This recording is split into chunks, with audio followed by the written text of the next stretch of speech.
Nagkasulod na sa Philippine Area of Responsibility ang low pressure area inimutang sa pagkatambahin sa nasod. Matod sa pag-asa dako ang posibilidad nga mamahimo kining bagyo. Si Loan Merondina sa report.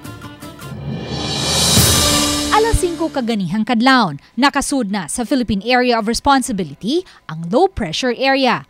Matod sa pag-asa, posible kining mamahimong usa ka bagyo sa mosunod nga 24 oras ug pagatawgon kini og bagyong aghon, ang labing unang bagyo sa nasod karong tuiga. So far sa atong latest na assessment og forecast, generally ang kanyang direction is northwestward or pwede siya mamidpid sa eastern side ng ating bansa, ilabi na eastern section of Visayas, eastern section of Luzon, and then it will be recurving. Matod sa pag-asa, bisan kung dako ang posibilidad nga mamidpid ra kini sa kadagatan, habig sa silangang bahin sa nasod, apan wa niini isalikway ang tsansa nga maglandfall kini sa eastern section sa Luzon o baka sa northern portion sa eastern Visayas. Mamahimo man kining bagyo o magpabilin lang nga usa ka low pressure area, matod sa pag-asa, maghatod kini og mga kusog nga pag-uwan, ilabi na sa Bicol region ug eastern Visayas sugod ug mga adlaw.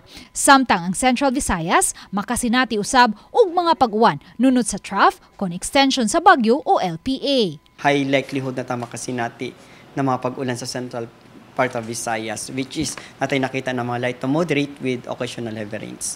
Giawag sa pag-asa ang publiko nga kanunay mag-monitor sa labing awahing dagan sa panahon pinaagi sa ilahang lehitimong social media pages. Uban ni Marlon Melgazo, Luan Merondina, Balitang Bisdak.